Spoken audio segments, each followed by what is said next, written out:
ॐ शुक्लाम्बरधरं विष्णुं शशिवर्णं चतुर्भुजं प्रसन्नवदनं ध्यायेत् सर्वविघ्नोपशान्तये।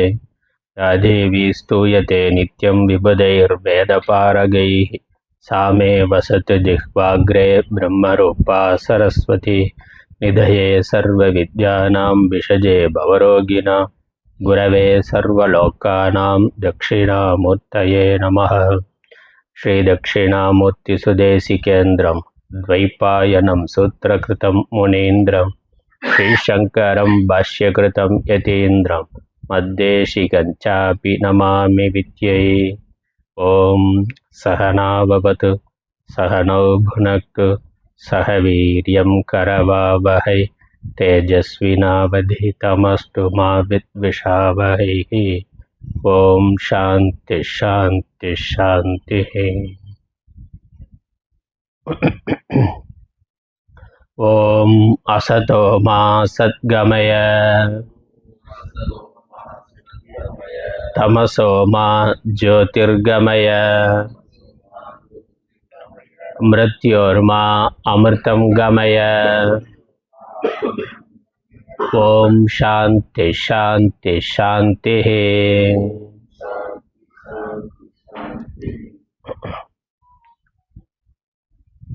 ஹிந்து மதத்தில் சைவ சமயம் பற்றி பார்த்து கொண்டிருக்கிறோம். அதிலும் ஆலய அமைப்பு, ஆலய வழிபாடு என்று ஆலய தத்துவத்தை பார்த்து கொண்டிருக்கின்றோம். ஆலயத்தினுடைய நுழைவாயில் ராஜகோபுரம், அது ஸ்தூல லிங்கம், அது இறைவனுடைய திருவடிகள். அதற்கு மேலே அதை கடந்து உள்ளே போனால் பலிபீடம், கொடிமரம், பலிபீடம், திருநந்தி தேவர், நந்தி இருக்குது. இதனுடைய தத்துவங்கள் எல்லாம் பார்த்துருக்குறோம். அதையும் கடந்து மண்டபங்கள் கடந்து போகிற பொழுது கர்ப்ப கிரகம் இல்லை சிவலிங்கம் அருவுருவமாக சிவபெருமான் இருக்கின்றார். அந்த சிவலிங்க தத்துவமும் பார்த்துருக்குறோம். அதுக்கப்புறம் வெளியே பிராகாரங்கள் இருக்கின்றன. அதிலையும் 7 பிரகாரம், 5 பிரகாரம், 3 பிரகாரம்னு இருக்குது. அதனுடைய தத்துவங்களையும் பார்த்துருக்குறோம். அப்புறம் கர்ப்பகிரகத்துக்கு மேலே விமானம் இருக்குது. விமானத்தினுடைய அமைப்பு, அதனுடைய தத்துவத்தையும் பார்த்துருக்குறோம். கர்ப்பகிரகத்தை சுற்றி வருகின்ற பொழுது தெற்கு நோக்கி தட்சிணாமூர்த்தி இருக்கிறார். சிவபெருமான் ஆதி குருவாக சனகாதி ரிஷிகளுக்கு உபதேசம் பண்ணுறதுக்காக எடுத்துக்கொண்ட ரூபம் தட்சிணாமூர்த்தி. அப்படி தட்சிணாமூர்த்தி ரூபமாக இருக்கிறார். அதனுடைய தத்துவத்தையும் பார்த்தோம். அதுக்கப்புறம் நடராஜ பெருமான், அவருடைய தத்துவத்தை பார்த்தோம். அருவமாக இருக்கிற பரம்பொருளே, பரமசிவமே அருவுருவமாக சிவலிங்கமாக இருக்கின்றது. அதுவே நடராஜர் என்று உருவமாக, தெளிவான உருவமாக சிருஷ்டி ஸ்திதி சம்ஹாரம் திரோபாவம் அனுகிரகம் என்ற பஞ்ச கிருத்தியங்களை செய்கின்ற பகவத் ரூபமாக இருக்கின்றது. அல்ல, உலக தத்துவம், பகவான் செய்கிற பஞ்ச கிருத்தியங்கள், அதனுடைய லிங்கமாக, அதனுடைய குறியீடாக நடராஜ தத்துவமான நடராஜரானவர் இருக்கின்றார். நடராஜ தத்துவம் இருக்கின்றது. அதெல்லாம் பார்த்திருக்கிறோம். இன்றைக்கு நம்ம பார்க்க இருக்கிறது விநாயகர் தத்துவம் பார்க்க இருக்கிறோம். எல்லா கோயில்கள்லையும் முழு முதற் கடவுளாக முதல்ல வணங்கப்படக்கூடிய தெய்வமாக இருக்கக்கூடியவர் விநாயகர். சிவன் சன்னதி போனால் முதல்ல நுழைவாயிலேயே இடது பக்கம் விநாயகர், வலது பக்கம் சுப்பிரமணியர் என்ற முருக கடவுள் இருப்பார். இது மாதிரி பிரகாரத்தில் சுற்றி வர்ற பொழுதும் கன்னிமூல கணபதி என்று இடது பக்கமும், வலது பக்கத்தில் வள்ளி தெய்வானையோடு முருகப்பெருமானும் இருப்பார். அதனுடைய தத்துவங்களை நம்ம இன்றைக்கு பார்க்க இருக்கின்றோம். விநாயகர் நாதமும் விந்துவும். விநாயகர் என்ற சொல்லுக்கு நாயக்கர் இல்லாதவர் என்பது பொருள். விநாயகர் என்ற சப்தம், நாயக்கன்னா நமக்கு தெரியும், நாயக்கன்னா தலைவன், பிரபு என்ற அர்த்தம். வி நாயக்கன்னா 2 அர்த்தம். விங்கிறதுக்கு ஒன்று விசேஷமான என்ற அர்த்தம், விசேஷமான சிறப்பான தலைவர் என்ற அர்த்தம். இன்னொன்று தனக்கு மேலாக இன்னொரு தலைவர் இல்லாதவர் என்ற அர்த்தம். அதனால விநாயகர் என்றால் தனக்கு மேலாக, அவர் தான் எல்லாவற்றிற்கும் தலைவர், அவருக்கு மேல இன்னொரு தலைவர் இல்லை. அந்த அர்த்தத்துல விநாயகர் என்று இருக்கு. அநாயகம் என்றும் பார்க்கலாம். அநாயகைக்க நாயகம் என்று கணேச பஞ்சரத்னத்தில் ஆதிசங்கரர் பாடுகின்றார். முதாகராத்த மோதகம் அந்த பாட்டில் பார்ப்போம். அநாயகைக்க நாயகம் என்று இருக்கும். அநாயகர், விநாயகர் அநாயகர் ஒரே அர்த்தம் தான். தனக்கு வேறாக மேலாக இன்னொரு நாயக்கர், இன்னொரு தலைவர் இல்லாதவர், இன்னொரு பிரபு இல்லாதவர்னா அவர்தான் முதற்கடவுள், முழு முதற் கடவுள். அவருடைய அஷ்டோத்தரத்திலேயே அனீஸ்வராய நமக என்று இருக்கு. ஈஸ்வரன், தனக்கு மேல இன்னொரு ஈஸ்வரன் தலைவர் இல்லாதவர், அனீஸ்வராய நமக என்று இருக்கு. ஒப்பு உயர்வற்ற தலைவர், ஏக நாயக்கன், அநாயகைக்க நாயக்கம்னு பார்க்கிறோம். ஏக நாயக்கர், தனக்கு சமமாகவோ மேலாகவோ இன்னொருவர் இல்லாத ஈஸ்வரன் தலைவர்.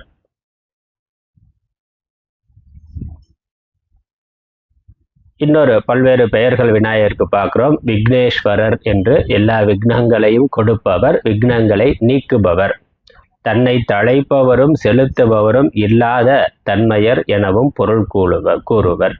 விக்னேஸ்வரர் என்ற நாமமும் இவருக்கு உண்டு. விக்னங்கள் வராமல் தடுப்பவர் என்பது இதன் பொருள்.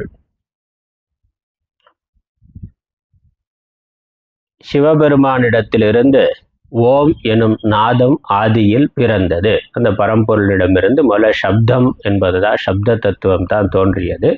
ஆகாசத்தோட குணமாக சப்தம் என்பதை பார்க்கிறோம். பஞ்சபூதங்கள்ல முதல்ல தோன்றியது ஆகாசம்.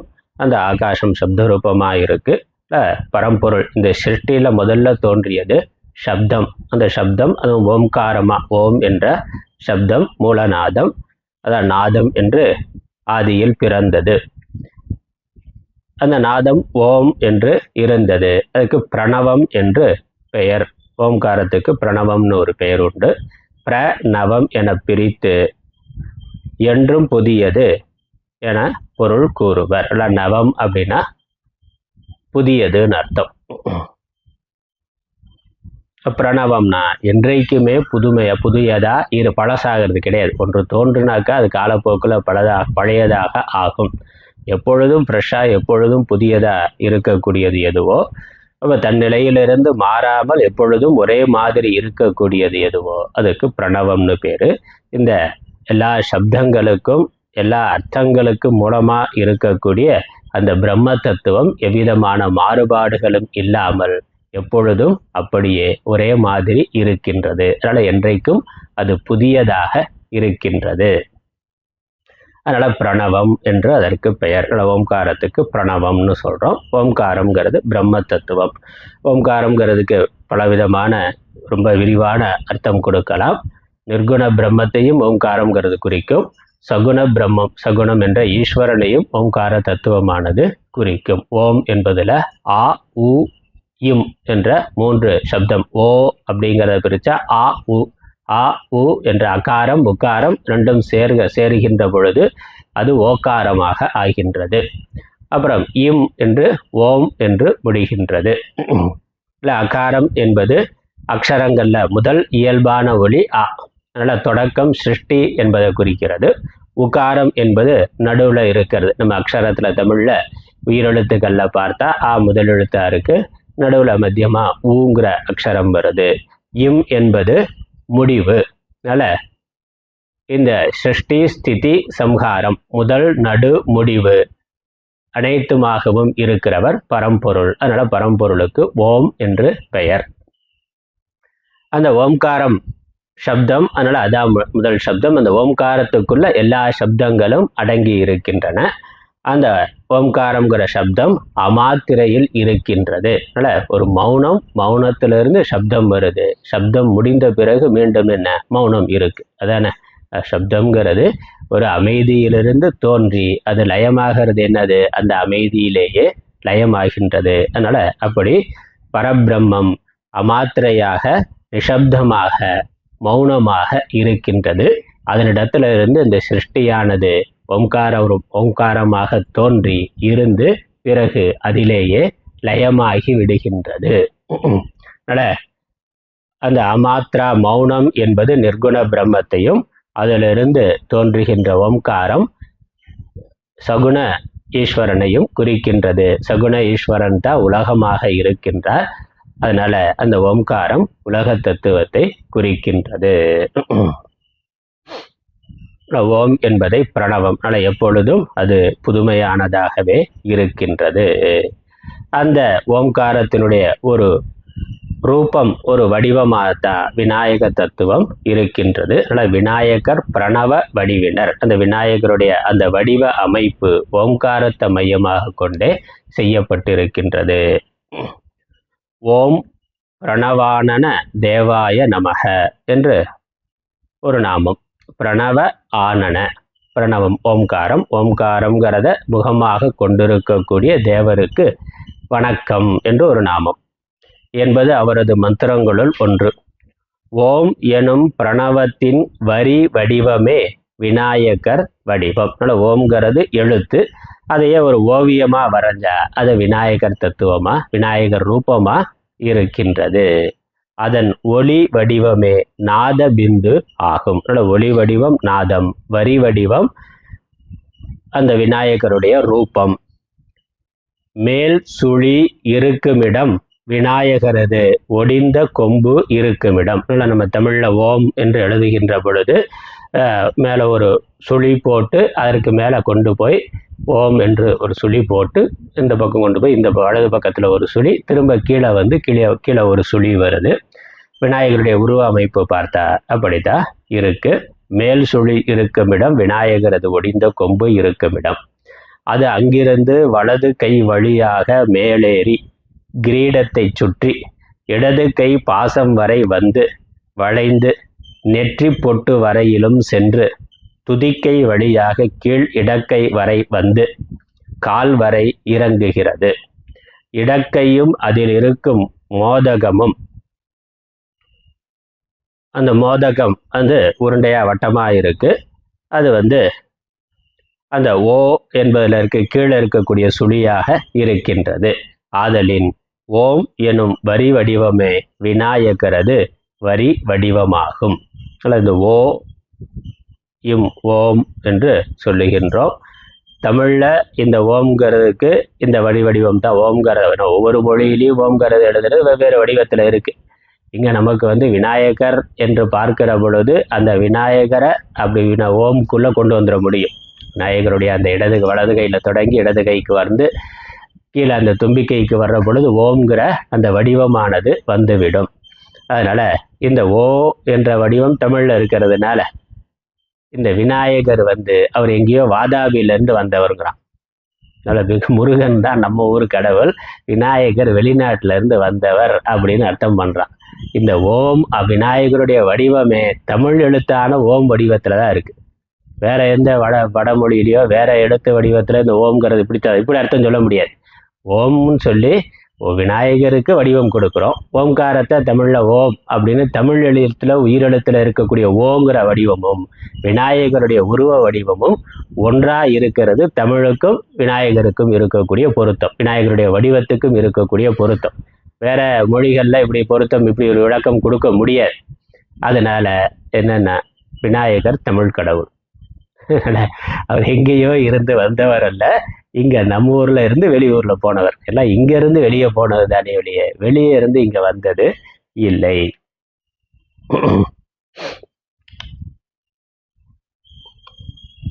இவருக்கு கரங்கள் 5, விநாயகருக்கு 5 கரங்கள். 5 கரத்தனை ஆனை முகத்தனை இந்தி நிலம் பிறை போலும் எயிற்றனை நந்தி மகன்தனை ஞான கொழுந்தினை புந்தியில் வைத்தடி போற்றுகின்றோமேனு திருமூலர் தொடங்குகின்றார், திருமூலர் பாடுகின்றார். 5 கரம், 4 கைகள், தும்பிக்கை சேர்த்து 5 கை. இவரது துதிக்கையில் ஒரு குடம் இருக்கின்றது, தும்பிக்கையில் ஒரு கலசம் இருக்கு, அமிர்த கலசம். இக்குட நீரால் தாய் தந்தையரை நீராட்டி வழிபடுகின்றார். அதனால தாய் தந்தையருக்கு அபிஷேகம் பண்ணி நித்தியமா பூஜை பண்றதுக்காக அந்த அமிர்த கலசம் வச்சிருக்கிறார். அதனால எப்பொழுதும் தாய் தந்தையரிடம் இவருக்கு இருக்கும் பக்தி இதனால் நன்கு விளங்குகின்றது. அதனால திருமணம் பண்ணி கொள்ளாம அவர் தாய் தந்தையரை மட்டும் பார்த்து கொண்டு இருக்கின்றார். அதனால தாய் தந்தையர் தான் உலகம், உலகம் தான் தாய் தந்தைங்கிறதும் நமக்கு திருவிளையாடல் கதையெல்லாம் தெரியும். அதனால அதற்கு மேல அம்மா அப்பாவுக்கு மேல வேற உலகம் இல்லை. திருமணமான உலகம் மாறி போயிடும்.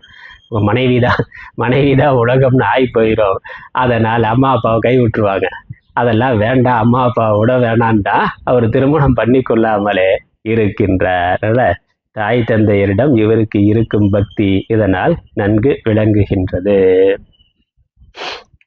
பின்னிரண்டு கைகளில் பாசம் அங்குசங்களை வைத்திருக்கின்றார். பின்னாடி மேலே இருக்கக்கூடிய 2 கைகளில் பாசம் அங்குசம் இருக்கின்றது. பாசம்ங்கிறது கயிறு அது விநாயகர் கையில் ஒரு கையில் பார்த்தா அங்குசம் இருக்கும்.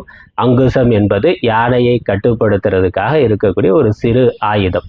யானை பாகன் கையில் வச்சிருப்பான். பாசம் என்பது கயிறு, யானையை கட்டுவதற்காக. அதுக்கு இப்போ சங்கிலி போடுறானே இந்த காலத்தில் கயிறு. அதனால் பாசம் அங்குசம்ங்கிறது யானையை அடக்க யானை பாகன் பாச அங்குசங்களை வைத்திருப்பான். விநாயகரோ அவற்றை தன் கைகளில் வைத்து கொண்டிருக்கிறார். இவரே யானையா இருக்கிறார். அப்போ யானையை கட்டுப்படுத்துறதுக்கு யானை பாகன் வேற தனியாக இருக்கிற ஒரு மனிதன் தான் யானையை கட்டுப்படுத்துறதுக்கான அந்த பாசம் அங்குசத்தை வைத்திருக்கிறார். ஆனால் யானை ரூபமாக இருக்கக்கூடிய விநாயகர் அவரே அவருடைய கையில் வச்சிருக்கிறார். என்ன அர்த்தம்? அவர் தன்னைத்தானே கட்டுப்படுத்தி கொண்டவராக இருக்கிறார். தன்னை கட்டுப்படுத்துறதுக்கு இன்னொருத்தன் தனக்கு மேலே ஒரு பாஸ் இல்லை. அதனால் விநாயகருங்கிறதுக்கு தானே அர்த்தம் சொன்னோம். அவரை அடக்கிறதுக்கு கட்டுப்படுத்துறதுக்கு இன்னொருத்தர் இல்லை. அவர் சுய கட்டுப்பாட்டோடு இருக்கின்றார். அதே மாதிரி நாமளும் இருக்கணும்னு காட்டி கொண்டு இருக்கிறார். அதனால பொறிவாயில் ஐந்தவித்தான் என்று இறைவனுக்கு லட்சணம் திருவள்ளுவர் சொல்றார். பொறிவாயில் ஐந்தவித்தான் பொய்த்தீர் ஒழுக்க நெறி நின்றார் நீடு வாழ்வார். அப்ப இறைவனுக்கு லட்சணம் சொல்ற பொழுது இறைவன் எப்படி இருக்கிறார்னா 5 பொறிகளையும், 5 பொறிங்கிறது இந்த கண்ணு காது மூக்கு நாக்கு தோள்கிற 5 இந்திரியங்கள், இந்த சென்ஸ் ஆர்கன்ஸ், இவைகளை அவர் அடக்கி தன்னுடைய கட்டுப்பாட்டில் வைத்திருக்கிறார். அதன் போக்குல போகாம அதை ஆள்பவராக, தன்னுடைய உடலையும் மனதையும் தான் ஆள்பவராக, தன்னுடைய வசத்தில் வைத்திருப்பவராக, தான் அதற்கு மாஸ்டரா இருக்கின்றார். ஆனால் அந்த சுய கட்டுப்பாடு, சுய ஒழுக்கம், தன்னடக்கம் என்பது இறைவனுக்கு இயல்பாக இருக்கின்றது. மனிதர்களுக்கு பக்தர்களுக்கு அது பயிற்சியினால வர வேண்டியது.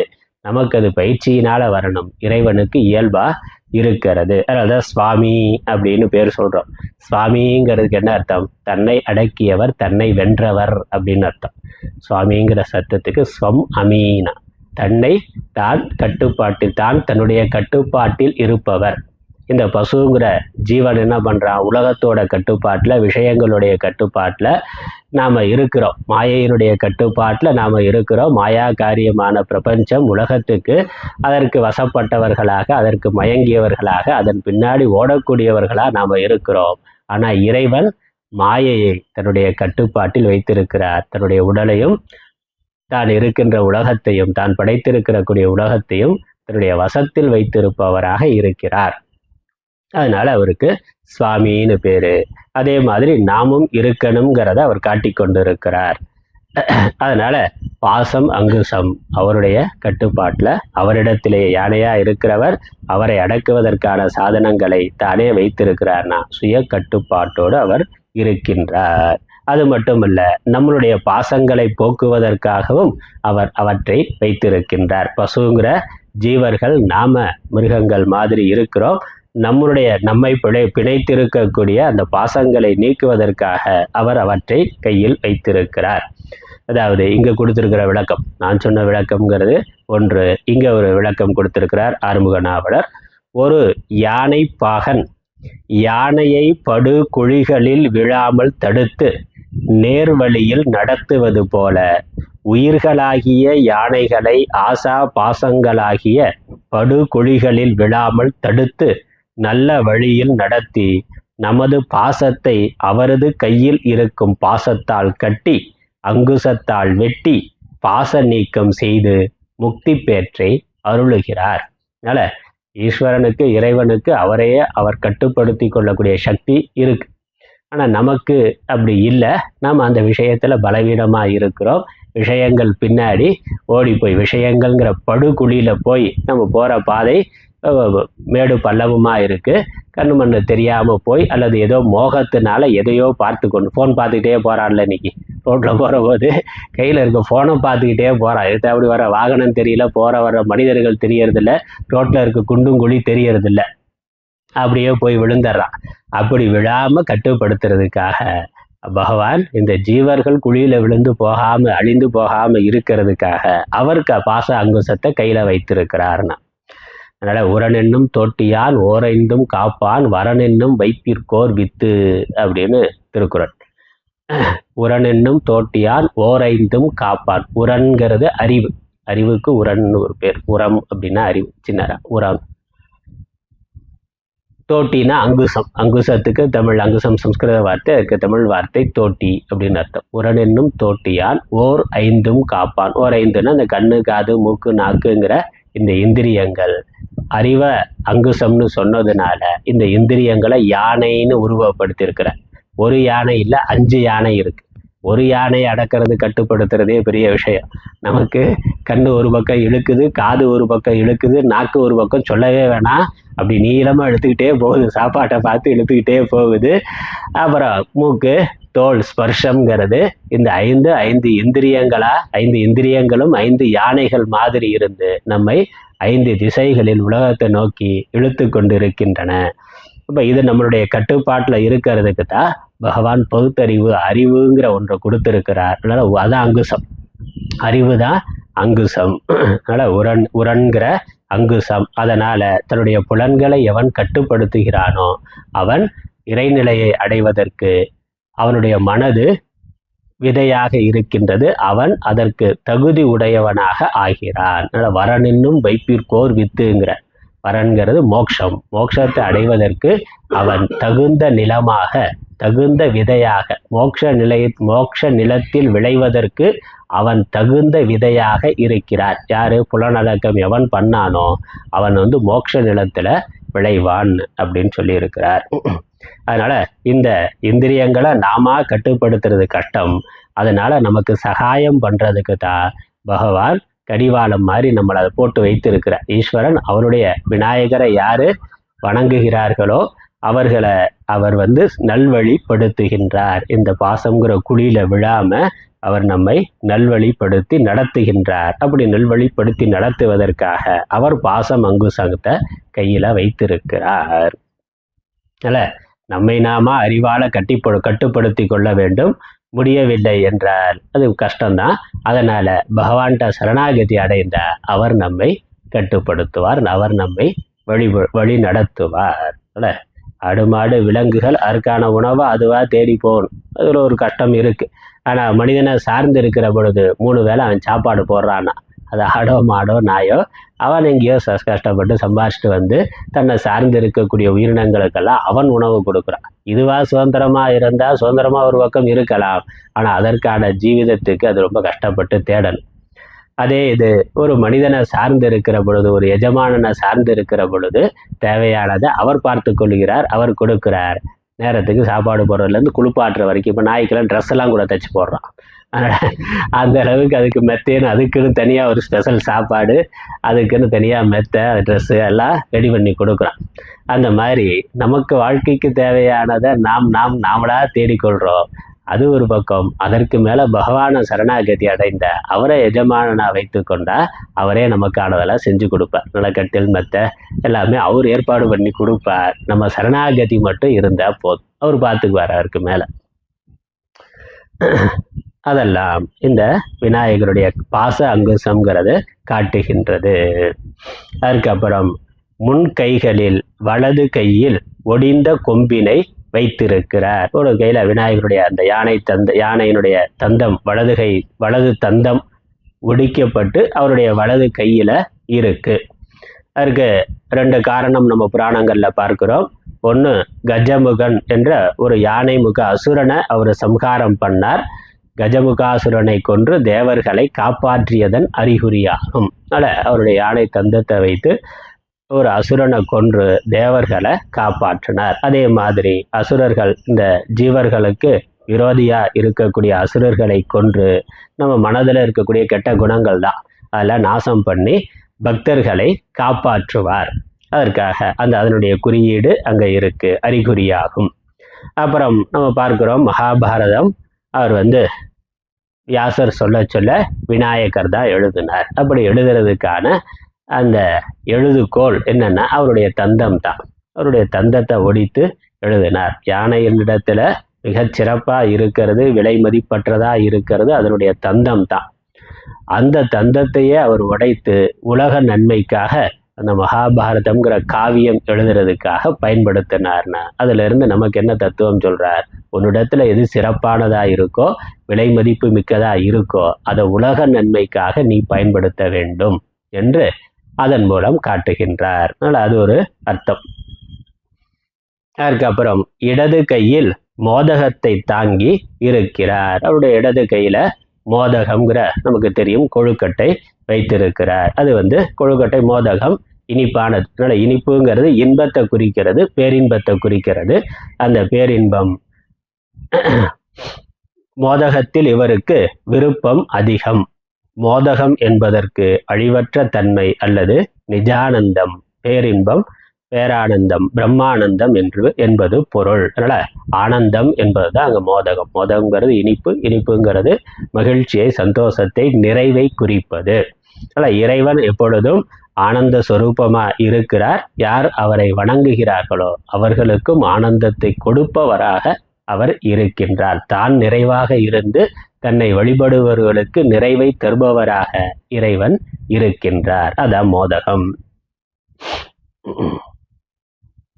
5 கரங்களை, இதுக்கு ஒவ்வொரு கைக்கும் ஒரு பாடல்ல விளக்கம் இருக்கு, அதை கொடுக்கிறார். 5 கரங்களில் ஒரு கையை தாய் தந்தையருக்கும், அந்த தும்பிக்கையில் இருக்க அமிர்த கலசம் தாய் தந்தையருக்கு தினசரி அபிஷேகம் பண்ணி பூஜை பண்ணுறதுக்காக இருக்குன்னு பார்த்தோம். தும்பிக்கை, அதற்கான அமிர்த கலசம் தாய் தந்தையருடைய வழிபாட்டுக்காக வச்சிருக்கிறார், அதில் பித்ரு வழிபாட்டுக்காக. மற்றொரு கையை தேவர்களின் நலத்தின் பொருட்டு, 2 கை, அந்த பாச அங்குசம் வைத்திருக்கக்கூடிய கை தேவர்களுக்கு, அவர்களுக்கு நன்மை. அசுரர் தந்தத்தை உடைத்து வலது கையில வச்சிருக்கிறாரு. ஒரு கையில யானை தந்தம், அந்த உடைத்த தந்தத்தை கையில வச்சிருக்கிறார். அது அசுரனை கொன்று தேவர்களை காத்தது. அந்த மாதிரி இந்த ஜீவர்களை காப்பதற்காக தேவர்களுக்காக ஒரு கை கொடுத்திருக்கின்றார். ஒரு கையை தேவர்களின் பொருட்டும், ஒரு கையை தன் பொருட்டும் ஆக்கி, அந்த அமிர்தம், அந்த மோதகம் இருக்கக்கூடிய கை அவருக்கு, அவருடைய சாப்பாடு. மோதகம்ங்கிறது அவருடைய நிறைவை காட்டுகின்றது. அவருடைய அந்த கை அவருக்கானது. அந்த ஒடிந்த தந்தம் இருக்கக்கூடிய கை தேவர்களுக்கானது, தேவர்களுக்கு சகாயம் பண்ணதை காட்டுகின்றது. அமிர்த கலசம் அப்படிங்கிறது அவருடைய தாய் தந்தருடைய வழிபாட்டை காமிக்கின்றது. அது பித்ரு வழிபாடு. அப்புறம் தேவர்களை காப்பாற்றினது என்பது தேவ பூஜை என்று சொல்லலாம். நமக்கு புரிந்து கொள்றதுக்காக எடுத்துக்கொண்ட. அப்புறம் தனக்காக தன் பொருட்டு ஒரு கை வச்சிருக்கிறார். அதில் மோதகம் வைத்திருக்கிறார். அப்புறம் பாசம் அங்குசம்ங்கிற 2 கைகள், அந்த 2 கைகள் பசு என்ற ஆன்மாக்களாகிய நமக்கு உதவுவதன் பொருட்டு வைத்து கொண்டிருக்கிறார். அதாவது மனிதர்களுக்கு உதவுவதற்காக அந்த பாசம் அங்குசம்ங்கிறத வைத்திருக்கின்றார். எப்படி? தணிகை புராண பாடலால் அறியலாம். தணிகை புராணத்துல அப்படி ஒரு பாடல். பண்ணியம் ஏந்தும் கரம் தனக்காக்கி பானிலா மறுப்பமர் திருக்கை விண்ணவர்க்கு ஆக்கி அரதன கலச வியன் தந்தை தாய்க்கு ஆக்கி கண்ணிலா ஆணவ வெங்கரி பிணித்தடக்கி கரிசினேர்க்கு 2 கையும் ஆக்கி அண்ணலை தணிகை வரை வளர் ஆபத் சகாயனை அகந்தழி கழிப்பாம். அப்படி பாடல். ஒவ்வொரு கைக்கும் ஒரு கை பெற்றோருக்காக, ஒரு கை தேவர்களை காப்பதற்காக, 2 கைகள் ஜீவர்களுக்காக, அப்புறம் ஒரு கை தனக்காக என்று 5 கைகளை வைத்திருக்கிறார். உலகம் முழுக்க அவர் ரட்சித்து கொண்டிருக்கிறார் என்பது அர்த்தம். உலகம் முழுக்க ரட்சித்து கொண்டிருக்கிறார், அல்லது உலகத்தை எந்த ஒரு தெய்வம் ரட்சித்து கொண்டிருக்கின்றதோ அதனுடைய உருவகமா விநாயகர் வடிவமானது இருக்கின்றது. விநாயகருடைய உருவம் பல அரிய உண்மைகளை உணர்த்துகின்றது. அவர் ஆணல்லர் பெண்ணும் அல்லர், அலியோ எனில் அதுவும் அல்லர். யானை தலை தேவ உடல் இவற்றை கொண்டிருப்பதால் மிருகமும் அல்லர், மனிதரும் அல்லர். தொந்தி வயிற்றோடும் சப்பை காலோடும் இருக்கிறார். இதெல்லாம் அவருடைய உருவத்தை பார்த்தா இந்த இனம் என்று சொல்ல முடியாது. அவருடைய யானை தலை விலங்கினத்தை குறிக்குது. அவருடைய 4 கைகள் தேவர் இனத்தை குறிக்கிறது. தேவர்களுக்கு தான் 4 கை, மனுஷனுக்கு 2 கை, 2 கைக்கு மேலே இருக்கிறதெல்லாம் தேவர்கள். தெய்வங்களுக்கு தான் நம்ம 2 கை இல்லை 8 கை 16 கை என்று பார்க்கிறோம். அதனால் தேவ இனத்தை குறிக்கின்றது.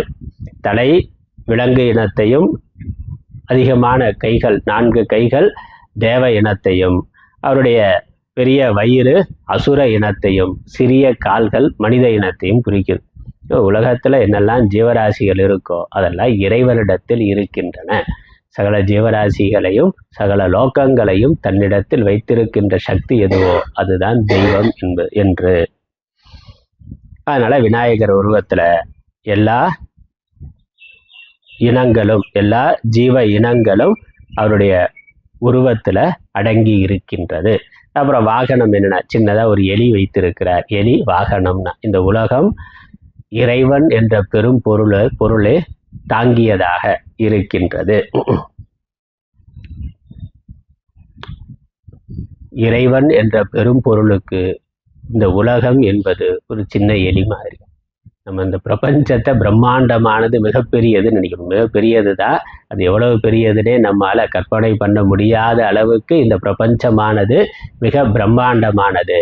ஆனால் அப்படிப்பட்ட இந்த பிரபஞ்சமானது அந்த ஈஸ்வர சக்தி முன்னாடி ஒரு சிறிய ஒரு துளிதான், ஒரு சின்ன அம்சம்தான். யானைக்கு முன்னாடி எலி மாதிரி.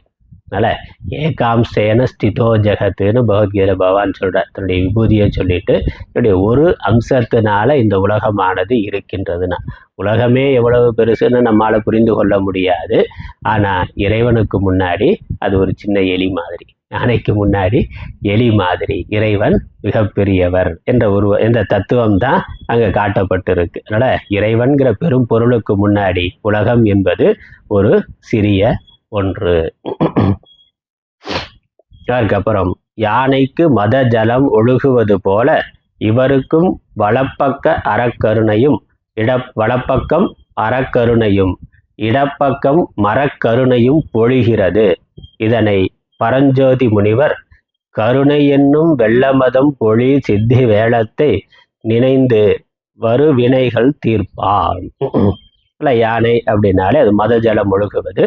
இங்க யானை முகத்தோட இவர் இருக்கிறதுனால இறைவனிடத்திலையும் மத ஜலம் இருக்கு. அது என்னன்னா அறக்கருணை மரக்கருணை என்று. அறக்கருணைனா தர்மமாக வாழ்பவர்களிடத்துல அனுகிரகம் பண்றது, அவர்களுக்கு தேவையான சகலத்தையும் யோகக்ஷேமங்களை கொடுக்கிறது அறக்கருணை. மரக்கருணை என்பது தர்ம விரோதமாக வாழுபவர்களுக்கும் அவர்களுக்கும் அனுகிரகம் பண்றது மரக்கருணை. அறத்திற்கே அன்பு சார்பு என்பார் அறியார், மரத்திற்கும் அக்தே துணை என்று அன்புடை மேல சொல்ற. அன்பே வடிவானவர் இறைவன். அதனால தர்மமா இருக்கிறவர்கள், பக்தியா இருக்கிறவர்களுக்கும் இறைவன் தான் அனுகிரகம் பண்றார். அது இல்லாதவர்களுக்கும் இறைவன் தான் அனுகிரகம் பண்ணுகின்றார். அது அவனுக்கு புரியாம இருக்கலாம், அவனுக்கு அது புரியாம இருக்கலாம். ஆனா அவனுக்கும் ஜீவனத்துக்கு தேவையானதை பகவான் தான் கொடுத்து கொண்டிருக்கிறார். சிவனுக்கு பிள்ளையார், முருகன், வீரபத்திரர் என்னும் 3 குமாரர்கள் உண்டு. இவர்களில் விநாயகரே சிவனுடைய பிள்ளைகளில் முதன்மையானவர் என்பதை பிள்ளையார் என்ற சிறப்பு பெயரால் அறியலாம். அதனால பிள்ளைனா அவர் தான் பிள்ளைனா. ஏன்னா அவர் தான் தாய் தந்தையருக்கு அடங்கிய பிள்ளையா இருக்கிறார். அதனால அவரே தாய் தந்தையரே உலகமாக, அதை தவிர வேற ஒன்றும் வேணாம்னு இருக்கிற பிள்ளை எதுவோ அதுதான் பிள்ளை. ஏவா மக்கள் மூவா மருந்து அப்படின்லாம் பெரியவங்க சொல்றாங்கல்ல. அதனால அம்மா அப்பாவுடைய மனசு நோகாமல் அவர்கள் சொல்லாமலே புரிந்து கொண்டு எந்த குழந்தை செயல்படுதோ அந்த பெற்றோர்கள் அதனாலேயே வயசாகாமல் இருப்பாங்களாம். நம்மளை வயசாக்குறவன் ரொம்ப டயர்டாக்குறது பசங்க தானே. அதனால் சொன்னபடி கேட்காம இருக்கிற பையனால சீக்கிரமாக பெற்றோர்களுக்கு முதுமை வருது. பெற்றோர்கள் எப்பொழுதும் இளமையாக இருக்கணும்னா அவர்கள் பேச்சுக்கு கட்டுப்பட்ட குழந்தைகள் இருந்தால் பெற்றோர்கள் இளமையாக இருப்பாங்க. அதனால் ஏவா மக்கள் மூவா மருந்துன்னு சொல்லியிருக்கு. சொல்லாமலே புரிந்து கொண்டு செயல்படக்கூடிய குழந்தைகள், அதுதான் அந்த பெற்றோர்கள் மூப்படையாமல் இருக்கக்கூடிய மருந்து. அப்போ நம்ம குழந்தைய வளர்க்குற போது அப்படி வளர்க்கணும். நம்ம சின்ன வயசுல இருந்தே அப்படி அவர்களை வளர்க்கணும், பழக்கணும். இன்னொன்று, நம்ம பெற்றோர்களுக்கு அப்படி இருக்கணும். நம்ம பெற்றோர்களுக்கு அப்படி இருந்தால் நம்ம குழந்தைகள் நமக்கு அப்படி இருக்கும். நாமளே முரண்பட்டு இருந்தாக்கா நம்ம குழந்தைகளும் அப்படித்தான். நம்மளை பார்த்து வளர்றது தானே. நம்ம அப்பா அம்மாட்ட என்ன பேசுகிறோமோ அதே மாதிரி தான் நம்மளை பார்த்து நம்ம குழந்தைகள் பேசுகின்றன. அதனால் நம்முடைய பெற்றோர் வயதாகாமல் இருக்கணும்னா நாம் அவர்களுக்கு சொன்னபடி கேட்டவர்களாக இருக்கணும்.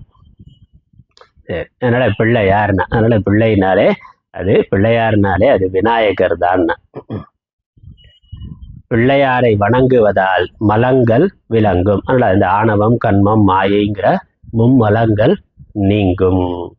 திருமகள் வந்துரைவாள். நல்ல இந்த மலம் நீங்கினாலே திருமகள் மகாலட்சுமி வந்து உறைவாள்.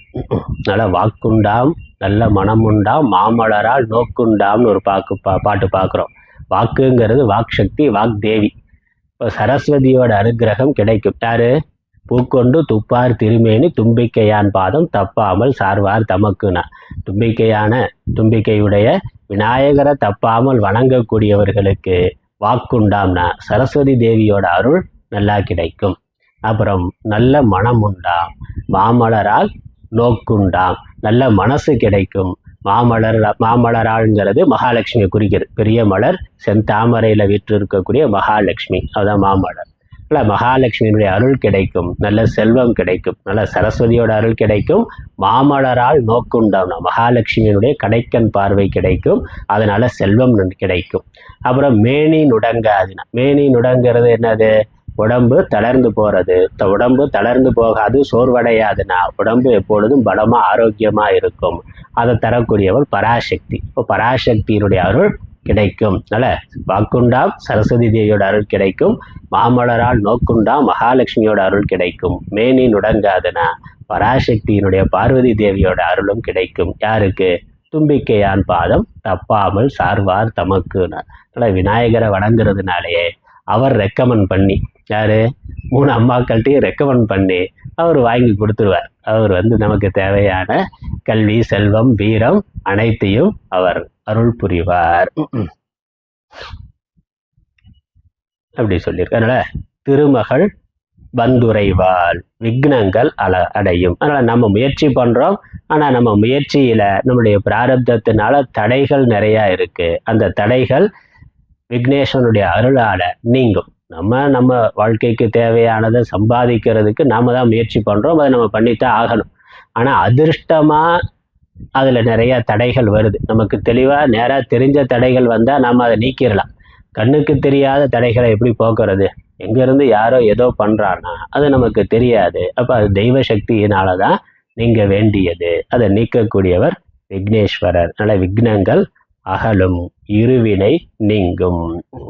அதனால் இந்த உலக வாழ்க்கையில் வரக்கூடிய சின்ன சின்ன தடைகள் நீங்கிறது மட்டுமல்ல, புண்ணிய பாபம் என்ற பெருந்தடைகளும் நீங்கி பிறவாத நிலையானது நமக்கு கிடைக்கும். விநாயகரே குருவாக வந்து அருள் புரிவார் என்பதை ஔவை பிராட்டியார் குருவடிவாகி குவளையன் தன்னில் திருவடி வைத்து என்று கூறுவதால், குரு வடிவமாக அவரே வந்து இந்த உலகத்துல நமக்கு அவருடைய திருவடிகளை கொடுத்து அனுகிரகம் செய்கின்றார், அருள் புரிவார் என்று கூறுவதால் அறியலாம். அவரே முக்தி கொடுப்பார் என்பதை ஔவையின் இருத்தி முத்தி இனிதென கருளி, விநாயகராக உள்ள இருத்தி முத்தி இனிதெனக்கு அருளி. இருத்தினா இருக்க செய்துன, மனசு அங்க இங்க ஓடாம ஒரு இடத்துல இருக்க வச்சு முக்திங்கிற ஞானத்தை கொடுத்து, அல்லது ஞானத்தை கொடுத்து ஞானத்தின் வாயிலாக, ஏன்னா அவரே ஞான சுரூபமா ஞான கடலா இருக்கிறார், ஞான கொழுந்தா இருக்கிறார்.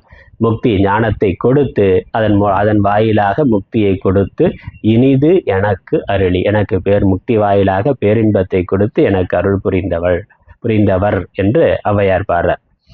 அவ்வை பிராட்டியாரை விநாயகர் தனது துதிக்கையால் தூக்கி கைலாசத்தில் சேர்த்தார் என்ற வரலாறு இதனை வலியுறுத்துகின்றது. இப்படி விநாயகர் முழு முதற் கடவுளாக இருக்கிறார். சகல பிரபஞ்சத்தையும் தன்னிடத்தில் அடக்கியவராக இருக்கிறார்.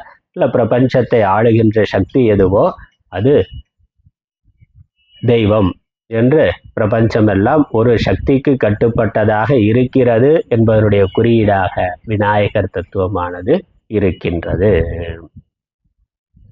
அதனால சிவன் கோயிலில் மட்டும் இல்லை, பெருமாள் கோயிலையும் கூட விநாயகர் இருக்கிறார் பார்க்கிறோம். தும்பிக்கை ஆழ்வார் என்று எல்லா கோயிலும் உலகத்தில் பல நாடுகளில் விநாயகர் வழிபாடுங்கிறது எல்லா நாடுகள்லையுமே பல நாடுகளில் இருக்கு.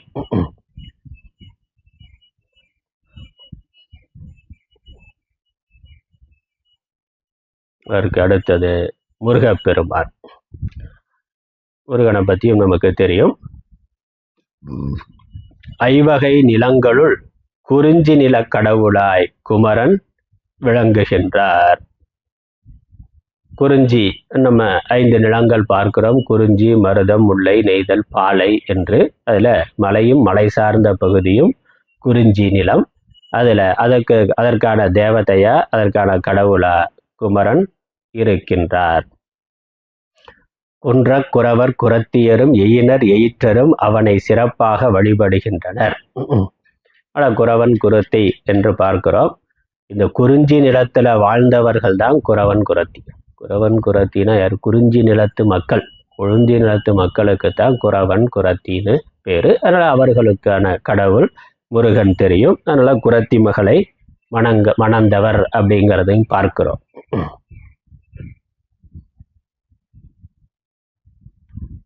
நம் தமிழகத்தில் திருப்பரங்குன்றம், திருச்சீரலைவாய், திருவாவினன்குடி, திரு ஏரகம், குன்று தோராடல், பழமுதிர்ச்சோலை என்னும் 6 திருப்பதிகளிலும் அவன் சிறப்பாக வீற்று இருந்து அருள் புரிகின்றான். முருகனுக்கு தனி கோயில்கள் பல உள்ளன. சிவாலயங்களில் முருகன் கோவிலும் வழிபாடும் சிறப்புற நடைபெற்று வருகின்றது. இம்முருகன் முழுமுதற் பரம்பொருளாகிய சிவபெருமானே ஆவான். கந்தபுராணத்தில் ஒரு பாடல், ஈசனே அவன் ஆடலால் மதலை ஆயினன் கான், பேசில் ஆங்கவன் பரனொடு பேதகன் அல்லன். அதனால சிவபெருமானே குழந்தையா வந்ததுதான் முருகப்பெருமான். அதனால ஈசனே அவன் ஆடலால் மதலை ஆயினன் கான், பேசில் ஆங்கவன் இந்த முருகன் பரனோடு பேதகன் அல்ல. அந்த பரம்பொருள் பரமசிவனோடு வேறுபட்டவன் அல்ல. சிவபெருமானே குழந்தை ரூபமா வந்தது. அதுதான் முருகக் கடவுள். சிவபெருமானுடைய நெற்றிக்கண்ணிலிருந்து வந்தவர்னு பார்க்கிறோம். அவரும் ஞான சுரூபமா இருக்கிறார். இப்பொழுதும் பாலகனா இருக்கிறார். முருகனா அழகனா இருக்கின்றார். தனக்கு நிகரில்லா பரம்பொருளாகிய பரமன் முருகனாய் தோன்ற காரணம் என்ன? அவன் எவ்வாறு தோன்றினன் என்பதை ஆராய்வோம். தக்ஷ யாகத்தில் சிவ நிந்தை நிகழ அதனை கேட்டு நந்தி தேவர் சபிக்க. தக்ஷ யாகம் கதையெல்லாம் தெரியும். இந்த திருவிளையாடல் பார்த்துருக்குறோம், கதைகள்லாம் தெரியும். தக்ஷன்கிறவன் பெரிய யாகம் பண்ணான். அங்கே சிவபெருமானை மட்டும் அழைக்கலை, தன்னுடைய மருமகன் சிவபெருமானை மட்டும் அழைக்கலை நந்தி தேவர். அதனால அதனை கேட்டு சிவன் நிந்தை வேற பண்ணா. அதை கேட்டு நந்தி தேவர் சபிக்க தேவர்கள் அனைவரும் அசுரர்களால் நலிவுற நேரிட்டது. தேவர்கள் அதனால பலவீனமாக ஆனார்கள். அதன் பொருட்டே சூரபத்மனை சிவபெருமான் தோற்றுவித்தார். அந்த சூரபத்மனை சிவபெருமான் தோற்றுவித்தார். வரம் பல பெற்ற சூரன் தனது அகங்காரத்தால் அடாத செய்கைகள் பல செய்து வந்தான். தேவர்கள் பலவீனமானார்கள். அவர்களுக்கு பாடம் கற்பிக்கிறதுக்காக சூரபத்மனை தோற்றுவித்தார். அந்த சூரபத்மன் அவனுடைய அகங்காரத்தினால பலவிதமான செயல்களை செய்து தேவர்களுக்கு துன்பத்தை கொடுத்தான். ஆதலால் அவனை அழிக்க வேண்டுவது அவசியமாயிற்று. வரம் கொடுத்த சிவபிரானே அவனை அழிப்பது முறையல்ல. வரபலம் பெற்ற அவனை அழிப்பது பிறர்க்கும் எளிதல்ல. சிவபெருமான் தான் வரம் கொடுத்தார் தேவர்களுக்கு பாடம் கற்பிப்பதற்காக. ஆனால் அவனுடைய அகங்காரத்தினால இறைவனுடைய கட்டளையை மீறி செல்லுகின்ற பொழுது அவரே வரம் கொடுத்து அவரே அழிக்கிறதுங்கிறது சரியில்லை. மற்றவர்களாலேயும் அழிக்க முடியாதவனா அவன் இருக்கிறான். ஆதலால் சிவபெருமானே தனது ஆற்றல் அனைத்தையும் கொண்ட ஒரு குழந்தையை கொண்டு அதனை முடிக்க திருவுளம் கொண்டார். அதனால் அவரே இன்னொரு ரூபத்தை எடுத்துக்கொண்டு முருகனா பிறந்து சூரபத்மனை சூரசம்ஹாரம் செய்கின்றார். இந்த கதையெல்லாம் நமக்கு தெரியும். கந்த புராணத்தில் அதற்கான பாடல் இருக்கு. இதனை வரமளித்த யாமளிப்பது முறையென்று வரத்தால் பெருமை பெற்றுள்ள சூரனை அடுவது பிறர்க்கும் அரிதென பரன் உன்னையே தன்னுருவாகும் ஒரு மகற்கொடு முடித்தும் என்றுண்ணினான் உளத்தில். அதனால சிவபெருமான் மனசுல நினைச்சாராம், நாமளே வரம் கொடுத்துட்டு நாமளே அழிக்கிறது அது முறை இல்லை. நம்மள்கிட்ட வரம் வாங்கினதுனால வேற எந்த தேவர்களாலும் அவனை அழிக்க முடியாது. அதனால தன்னுருவாகும் ஒரு மகற்கொடு, தன்னுடைய உருவமாக ஒரு மகனை இன்னொரு ஜீவனை உண்டு பண்ணி அவன் மூலமாக அழிக்கலாம். அதனால் நாமளே இன்னொரு ரூபம் எடுத்து அவன் மூலமாக அழிக்கலாம் என்று உண்ணினான் உளத்தில் என்று மனசுல அவர் நினைத்து சிவபெருமான இந்த முருகப்பெருமான தோற்றுவித்தார்னா. தேவர்களின் வேண்டுகோளுக்கு இறங்கிய சிவபெருமான் தனது 5 முகத்தோடு 6வது முகத்தையும் கொண்டு 6 முகங்களிலுள்ள நெற்றிக்கண்களிலிருந்து 6 தீப்பிழம்புகளை வெளிப்படுத்தினான். இவ்வாறு சரவணம் சென்று 6 முக கடவுளாகி அமர்ந்திருந்தது. சரம்ங்கிறது ஒரு வகை புல். அந்த புற்கள் நிறைந்து இருந்த வனம். அங்கதான் அந்த தீப்பொறி அந்த கங்கையில தாமரை புஷ்பத்துல போய் அந்த கங்கை கரையில இருந்தது சரக்காடு, அந்த புல் நிறைந்த ஒரு காடு. அதனால சரவணம்னு பேரு. அங்க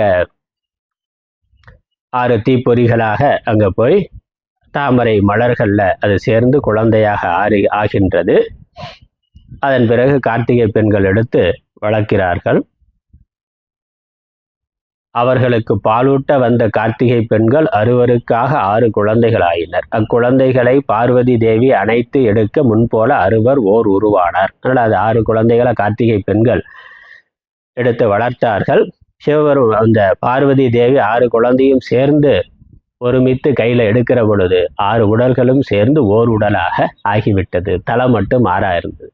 6 தலை ஓர் உடலாக பார்வதி தேவி ஒன்றாக்கிட்டாங்க. ஏன்னா ஒரு ஆளை மேய்க்கிறதே கஷ்டமா இருக்கு இன்னைக்கு. அதனால 6 குழந்தை இருந்தால் அதை வளர்க்கறது கஷ்டம்னா, கட்டுப்படுத்துறது மேய்க்கிறது கஷ்டம்னு 6ஐயும் சேர்த்து ஒன்னாக்கிட்டாங்க. அவங்க ஓர் உருவானார். அவரை இடப வாகனத்தில் ஏற்றி சிவனும் அம்மையும் இருமருங்கும் அமர்ந்து சிவலோகத்திற்கு அவரை கொண்டு சென்றனர். அப்படி கைலாசத்துக்கு கொண்டு போயிட்டாங்க. அங்க இருந்தார்தான். அவருடைய திருநாமங்கள் பற்பலவாக கூறப்படுகின்றன. அவற்றுள் ஒன்று முருகன் என்பது. முருகினை உடையவன் முருகன். முருகுனா அழகு, இளமை அப்படின்னு அர்த்தம். முருகு என்பதற்கு இளமை, அழகு, நறுமணம், தேன், கடவுள் தன்மை என்று பொருள். முருகனது அழகு என்றும் நிலை பெற்ற அழகாகும். அழகும் அழியா அழகே. அந்த அழகு கூட எப்போதும் அழியா நிரந்தரமா இருக்கக்கூடிய அழகு. ஏன்னா அவரும் ஞான சொரூபமா இருக்கிறார். ஞானம் என்றைக்குமே இளமையானது, அழகானது. அதனால அவர் எப்பொழுதுமே அழகிய வடிவினரா இருக்கிறார். இதனை என்றும் இளையாய் அழகியாய் என்பதனால் அறியலாம். அவன் தெய்வத்தன்மை வாய்ந்தவன் என்பதை ஞானம்தான் உருவாகிய நாயகன் என்பதாலும். பாடல்கள் சில. வேத காட்சிக்கும் உபநிடதத்து உச்சியில் விரித்த போத காட்சிக்கும் காணலன் புதியரில் புதியன் மூதக்கார்க்கு மூதக்கவன் முடிவின்றி முடிவாய் ஆதிக்காதியாய் உயிர்க்குயிராய் நின்ற அமலன் மறைகளின் முடிவால் வாக்கால் மனத்தினால் அளக்கொணாமல் நிறைவுடன் யாண்டுமாகி நின்றிடு நிமலமூர்த்தி என்னும் பாடல்களாலும் அறியலாம். அதனால ஞானம்தான். இந்த நெற்றிக்கண் என்பதே ஞானத்தினுடைய குறியீடு தான். சிவபெருமான் தெய்வங்களுக்கு இருக்கக்கூடிய 3வது கண் நெற்றிக்கண் என்பது ஞானம் தான். எங்க ஞானம் இருக்கோ அது நமக்கு நெற்றிக்கண். அந்த நெற்றிக்கண்ணில் இருந்து வந்தவர் அப்படிங்கிறது ஞானமே வடிவானவர். ஞானம்தான் அந்த முருகனா உருவகப்படுத்தப்பட்டிருக்கு. ஞானம் அப்படிங்கிற அஞ்ஞானத்தை நாசம் பண்ணுகின்ற ஞானம்தான் முருகன் என்ற வடிவமா உருவகப்படுத்தப்பட்டிருக்கின்றது. சரவண பொய்கையில் தோன்றினதால் சரவண பவன் என பெயர். சரவணன்னு பேர் பார்க்கிறோம், சரவண பவன்னு பேர் பார்க்கிறோம். அந்த சரவண பொய்கை, சரவணத்துக்குள்ள இருந்த ஒரு பொய்கையில இருந்து பிறந்ததுனால சரவணன், சரவண பவன் என்று பெயர். சரவணம்னா நாணல் நிறைந்த பொய்கை. அதுலேயும் சரவணம்ங்கிறதுக்கும் ஒவ்வொரு எழுத்துக்கும் அர்த்தம் கொடுக்குறார். ச என்பது மங்களத்தை ஷர, ஷா என்பது மங்களம். ஷா ஷம் அப்படின்னாலே மங்களம்னு அர்த்தம். சிவபெருமானுக்கு ஷம்பு அப்படின்னு பேர் இருக்கு. ஷம் அப்படின்னா மங்களம், சங்கரர்னா மங்களம், மங்கள வடிவானவர், மங்களத்தை செய்பவர். ஷா மங்களம். ரா ஒளி அல்லது கொடை. ரா என்பது கொடை, ஒளி, ஞானம் அதை குறிக்கிறது. வா என்பது சாத்திகம், சத்துவகுணத்தை குறிக்கிறது. ந என்பது போர். மங்களம், மங்களம், ஒளி, கொடை, சாத்விகம், போர் முதலிய தன்மைகளை கொண்டவரானபடியால் சரவண பவன் என பெயர் பெற்றார். மூல மந்திரம் ஓம் சரவண பவாய நமக என்பதாகும். முருகப்பெருமானுக்கான மூல மந்திரம் ஓம் சரவண பவாய நமக. மேலும் அவருக்கு வேல், அந்த வேல் ஆயுதத்தை கொண்டு இருக்கிறதுனால வேலாயுதன்னு பேர், வேல்னு பேர். அந்த வேல்ங்கிற அமைப்பும் பார்த்து அதுவும் தத்துவார்த்தம் தான். அதனுடைய நுனி கூர்மையாக இருக்குது, நடுவில் அகன்று இருக்குது, கீழே இருக்கக்கூடிய தண்டு நீண்டு இருக்குது. நல்ல ஒரு நீண்ட தண்டு, அதற்கு மேலே அகன்ற ஒரு பகுதி, அப்புறம் நுனியில் கூர்மையான ஒரு பகுதி, அதான் வேல்ங்கிறது. அது அறிவை குறிப்பது, ஞானத்தை குறிப்பது. அந்த வேல் மாதிரி கூர்மையான ஞானம், கூர்மையான அறிவு, நுட்பமான அறிவு இருக்கணும். அப்புறம் அகலமான அகன்ற அறிவு இருக்கணும், அது அகன்ற பாகம். அப்புறம் ஆழமான அறிவு இருக்கணும். நம்முடைய அறிவு எப்படி இருக்கணும்னா முருகப்பெருமான் கையில் இருக்க வேல் மாதிரி இருக்கணும். கூர்மையானதா இருக்கணும், அகன்றதா அகலமானதா இருக்கணும், ஆழமானதாக இருக்க வேண்டும். அதான் குகன், குகையில் வளர்ந்ததுனால குகன். கடம்பன், கடம்பவனம், கடம்பன். விஷாகன், காங்கேயன். கங்கையில் தானே அந்த கங்கையில் இருந்த தாமரைகளில் அந்த குழந்தை சேர்ந்ததுங்கிறதுனால கங்கையுடைய புத்திரன் காங்கேயன் என பல பெயர்கள் உண்டு. முருகனது மூர்த்தங்கள் பல உள. சுப்பிரமணியர், சண்முகர், சரவணபவர், ஞான சக்திதரர், தேவசேனாபதி, கல்யாண சுப்பிரமணியர், மயில் வாகனர் முதலியனவாம். இப்படி பல பெயர்கள், பல ரூபங்கள்ல முருகப்பெருமான் இருக்கிறார். முருகனது 6 திருமுகங்களில் ஒவ்வொரு திருமுகமும் செய்யும் தொழில்களை நக்கீர தேவர் திருமுருகாற்றுப்படையில் நன்கு சித்தரிக்கிறார். மாயிருள் ஞானம் மறுவின்றி விளங்க பல்கதிர் விரிந்தன்று ஒரு முகம். இந்த உலகமானது நன்கு விளங்குமாறு பல கதிர்களை விழித்திருக்கக்கூடிய சூரியன் மாதிரி இருக்கிறது ஒரு முகம். சூரியன்கிறது ஒரு முகம். ஒரு முகம் ஆர்வலர் ஏத்த அமர்தினிது ஒழுகி காதலின் உவந்து வரம் கொடுத்தன்றே. பக்தர்களுக்கு வரம் கொடுக்கிறது, மகிழ்ச்சியோட வரம் கொடுக்கக்கூடிய முகம் ஒன்று. ஒரு முகம் மந்திர விதியின் மரபுழி வழா, அது அந்தணர் வேள்வி ஓர்க்குமே. அந்தணர் செய்கின்ற வேள்வியை குறிக்கிறது, தீயை குறிக்கிறது ஒரு முகம், அக்னி முகம். ஒரு முகம் எஞ்சிய பொருள்களை ஏமுற நாடி திங்கள் போல திசை விளக்குமே. குளிர்ந்த முகம் ஒன்று, சந்திரன் போல, அது ஒன்று. ஒரு முகம் செருணர் தேய்த்து செல் சமம் உருக்கி கருவு கொள் நெஞ்சமொடு களம் வேட்டன்றே. செருணர்னா பகைவர், பகைவர்களை அழித்து நாசம் பண்ணக்கூடிய, அகங்காரம் முதலானவைகளை நாசம் பண்ணி நல்லவர்களை காக்கக்கூடிய முகம் ஒன்று. நல்லவர்களுக்கு அருள்கின்ற முகம். செருணர் தேய்த்து செல் சமம் உருக்கி கருவு கொள் நெஞ்சமொடு களம் வேட்டன்றே. அகங்காரம் நிறைந்த மனசை நாசம் பண்ணி அதை ஆளுகின்ற முகம் ஒன்று. ஒரு முகம் குறவர் மடமகள் கொடிபோல் நுசுப்பின் மடவரல் வள்ளியோடு நகை அமர்ந்தன்றே. வள்ளியோட அவர் கருணையோடு இருக்கக்கூடிய முகம் ஒன்று இருக்கு, விளக்கமும் இருக்கு. ஒரு முகமானது பெருமையாகிய இருளை உடைய உலகம் குற்றமில்லாமல் விளங்கும் பொருட்டு பல கிரணங்களையும் தோற்றுவித்தது. சூரிய ஒளி போல பல கிரணங்களை ஒளிகளை தோற்றுவித்தது ஒரு முகம். ஒரு முகமானது அன்பர்கள் துதித்ததால் அவர்கள் குற்றங்களை நீக்குவதற்கு உடன்பட்டு அவர்களுக்கு இனிதாய் நடந்து அவர்கள் மேற்சென்ற விருப்பத்தினாலே மகிழ்ந்து அவர்கள் வேண்டும் வரங்களை கொடுத்தது. உலகம் நல்லவிதமாக நடக்கிறதுக்கான ஒளியை கொடுப்பது ஒரு முகம், பக்தர்களுக்கு அனுகிரகம் பண்றது, வரம் கொடுக்கிறது ஒரு முகம்.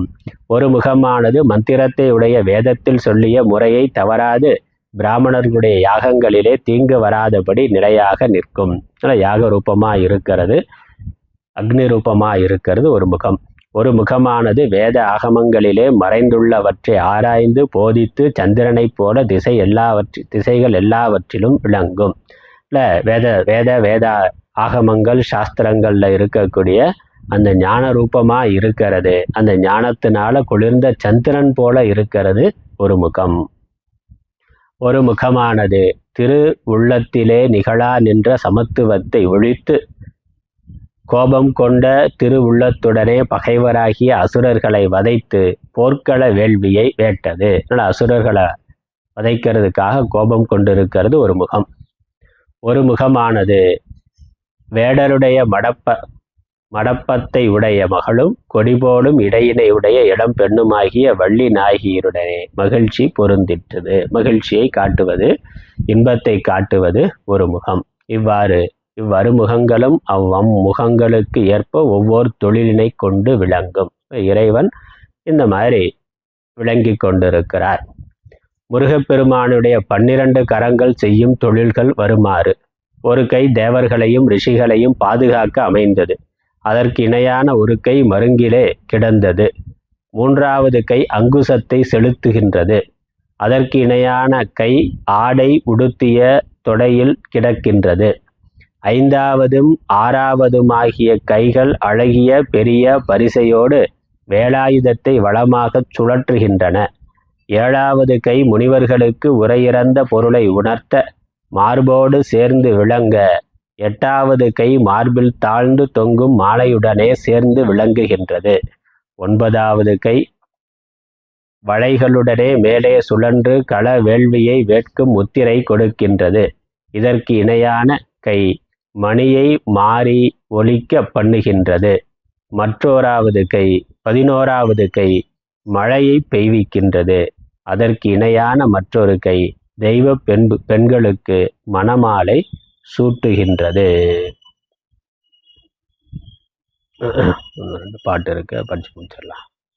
வீறு கேதனம் வச்சிரம் அங்குசம் விசிக்கம் மாறிலாத வேல் அபயமே வளம் இடம் வரத மேறு பங்கையன் மழு தண்டுவில் இசைந்த 6 கை அறுமுகம் கொண்டு வேலடைந்தான் என்று கந்தபுராண பாடலால் முருகன் கொடி, வஜ்ரம், அங்குசம், விஷிகம் என்ற பானம், அதாவது வேல், அபயகஸ்தம் என்பவற்றை வலபாகத்திலும், வரதம், தாமரை, மணி, மழு, தண்டு, வில் என்பனவற்றை இடது பாகத்திலும் கொண்டுள்ளான் என்பது விளங்குகின்றது.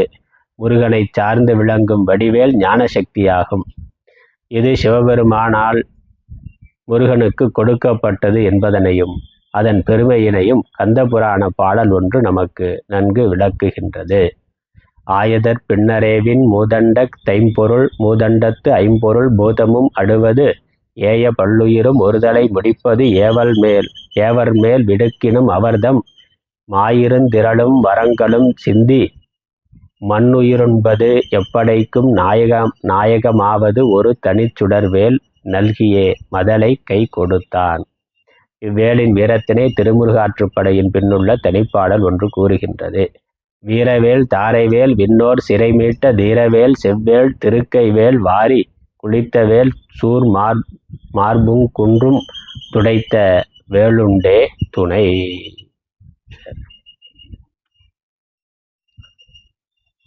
இதற்கப்புறம் அவருடைய இது உருவ தத்துவம் சொல்லியாச்சு. சூரசம்ஹாரம் பண்ணது, மற்ற கதைகள் அடுத்து இருக்கு. நம்ம அடுத்த வாரம் தொடரலாம். அடுத்த வாரம் ஞாயிற்றுக்கிழமை நான் ஈரோடு போகிறேன். வர ஞாயிற்றுக்கிழமை வகுப்பு வேண்டாம். ஓம் ஈஸ்வரோ குருராத்மேதி மூர்த்திபேத விபாகினி व्योमवत्याप्तदेहाय दक्षिणामूर्तये नमः। ओम पूर्णमदः पूर्णमिदं पूर्णात् पूर्णमुदच्यते पूर्णस्य पूर्णमादाय पूर्णमेवावशिष्यते। ओम शांति शांति शांति। हरि ओम। हरि